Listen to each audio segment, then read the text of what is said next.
Love is God. Live in love. Live in love. Om Sri Sai Ram. Welcome to another episode of Oh My Sai, OMS. I studied in Bhagawan's University, or I was blessed to study at the Divine Lotus Feet from 1992 to 2000. And when Bhagawan started the new hospital in Whitefield, the Sri Sathya Sai Institute of High Medical Sciences, he gave me and several other brothers an opportunity to be part of his divine mission. So I was working in that hospital. And then, of course, I got an opportunity to work in the Parthi Super Hospital also. So 12 years at the Lotus Feet of the Lord, I was blessed to be part of his divine, Vaidya mission. And as part of that mission, to be honest, there's no big difference between higher learning and the higher medical sciences, because every moment with Swami, living with God is true education. So every moment with Bhagawan was a learning experience. It was early 2001. The hospital had been inaugurated in 2001 and 6 months had passed. Bhagawan was in Vrindavan. And every day we would finish the work for the day, and I was in the cardiac operation theaters. I was trained as a perfusion technologist. I was a perfusionist. Perfusionists are people who run the heart-lung machine when open heart surgery is done. So I was blessed to be part of that team. And every day we would come back to Trai and report to Bhagawan. So on that particular day, I was on the pump. It's called a pump. The heart-lung machine is called a pump. So I was on the pump and we started the case. And during the course of those 6 months, with Swami's grace, I had reached a level of proficiency that the senior doctor, the chief surgeons, they gave me an epithet called coronary king. A coronary is a CABG, coronary artery bypass graft procedure, wherein when people who have heart attacks or myocardial infarctions, bypasses are made. In common terminology, in common parlance, it is called bypass surgery. So all such cases, with Swami's grace, I was able to do very well. But when you see how the mind works, over a period of time, people started calling me coronary king, Slowly the horns begin to grow, the ego begins to start, and it's a slippery slope. So you really don't know when, where, and how you started slipping, or where you are on that, on that slope. So on that day, with that confidence, I shouldn't call it confidence, probably it had reached the level of arrogance. I went into the theater, I sat on the pump, and I just looked up at the case, saw everything. It was just a simple TBD, triple vessel disease. Non-smoker, non-alcoholic, vegetarian, everything was smooth. So the patient I'm talking about. So we were absolutely sure that it would be a smooth, straightforward case, finish the job, move out 2.5 hours. And we were confident.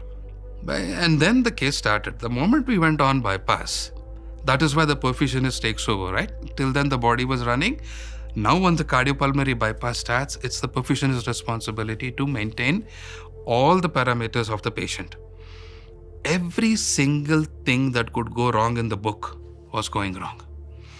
Blood pressure was shooting up, so I would give a vasodilator, pressure would fall, and then, surgery would not be able to proceed. They have to wait for the pressures to stabilize. Then we give a vasopressor, pressure shoots up.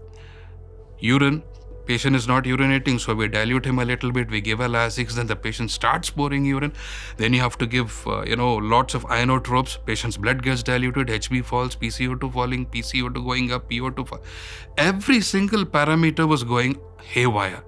And whatever knowledge I had, to be honest with you, it's like Gajendra Moksham kind of situation. You keep on fighting with your mind, with your knowledge, and everything is not working. All right, the doctor was upset, the chief surgeon was upset, he was venting on everybody else. I didn't know what to do. To be honest, my mind was going blank. He turns around and looks at me and says, "Arvind, what are you doing?" He says, "No, sir, I don't know what to do, sir." Do something. The pressure was building up. At that moment, I look up, in Bhagawan's theaters, in all Bhagawan's operation theaters in Swami's hospital, we have a beautiful photo of Swami. Big, solid, big, beautiful picture of Swami. And in that theater also there was a photo of Swami. And that picture, the expression was like, all of us would be familiar with that. When a little child falls or they come to us saying that they got a hurt or a mosquito bit them, the expression on our face, ayyo papam, that kind of expression. And Bhagawan's expression was exactly that. I looked at Bhagawan's Visaji, and then the word hit, coronary king. Swami, I'm sorry. I'm sorry. you are the one. You are the one who is doing everything. It was your grace. It is your grace. I'm doing everything. I'm so sorry, Swami. I'm so sorry, Swami. You are the master. You are the one. I am the zero. I'm so sorry, Swami. I closed my eyes. Of course, you're not supposed to close your eyes while you're running on pump. So I put my hand at a fixed position, closed my eyes, prayed to Swami, and just started chanting Sai Gayatri. When we are doing cardiopulmonary bypass, blood samples are taken, right? Just to ensure that, all the parameters are within the ranges.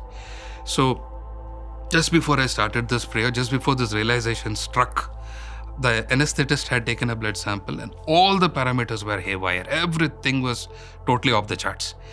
Just as I started this prayer, 3-4 minutes later, he did another blood sample. And the anesthetist was, I could see the movement from the corner of my eye that they were comparing the report before and after. Then immediately he did one more sample. So within the space of 6 minutes, 3 samples were sent. The third sample came back absolutely normal. Then the anesthetist peeps over the green curtain and then tells the chief surgeon, "Sir, everything is looking normal." And then the surgeon turns back and looks at me over his shoulder because the perfusion is behind the chief surgeon in the layout of our hospitals. He looks at me and says, "Arvind, what have you done?" I said, "Sir, I have done nothing." Then he says, "Good, don't do anything. Let's come off bypass." These are all technical terms, but you get the emotion that was involved in that tension environment. Oh my God. So the surgery got over, the grafts were smooth, the anastomosis was smooth, we came off bypass, pressures were maintaining, urine output was pakka, all the, blood gas reports were coming out fine, oxygen saturation fine, PCO2 fine, everything fine. But of course, the doctor was tensed because if anything happens to the patient, he is accountable. So he went along with the patient to the intensive care unit. After everything stabilized, I immediately exited the theatre, washed my hands, and just directly went into Swami's room. In the Whitefield Super Hospital, on the cardiac floor, in the pre-OT complex, pre-operation theatre complex, there's a room for Swami. So I went into that room, sat there, closed my eyes. My hands were shaking. I was very, very disturbed. I was literally traumatized. It's the first time such a thing had ever happened. And I was praying to Swami. praying to Swami. And then, as usual, we had to come back to Trai. So the brother knocked, told me, "Brother, we are going back." So we went back to Trai, and I was so scared. I didn't want to face Swami. So I went through the side interview room door of Trai Vrindavan and hid at the back of the round hall. 10 seconds later, I bow my head and I'm still praying to Swami, and somebody starts nudging me, brothers on both sides. I look up and I see one of our senior teachers beckoning me from the Jula room where Swami sits on the Jula. I got up like a little boy who has broken his father's favorite ways or dropped his mobile phone into the water with that kind of trepidation and fear. I was peeping from the corner of the door, and Bhagawan, my God, Swami, I tell you, what love. Swami was leaning forward on the Jula and waiting for me to enter. I've never seen Bhagawan so involved. He beckons me, and I'm really scared, and I'm still going towards Bhagawan. And then Swami says, "Speech in Telugu. Give a talk." My knees were jelly, and I was looking for an option to just hide somewhere, and Swami wanted me to give a talk. You can't say no. So I was touching Bhagawan's feet and taking Pad Namaskar. Swami whispers in my ear, "Ivala jarigindi chappu." In English, it means, "Tell what happened today." It was another shock because I looked at Swami and Swami said, "Chappu." That's Swami's way of ensuring that some lessons are learned for a lifetime.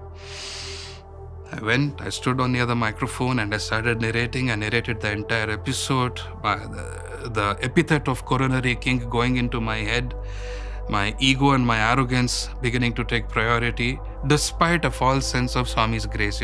It's one thing to say Swami's grace. It's another thing to feel Swami's grace.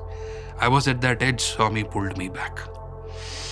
I narrated the entire incident, and it came where, I almost broke down. I was weeping, and then I said, "Swami, with you, I am a street lamp, Swami.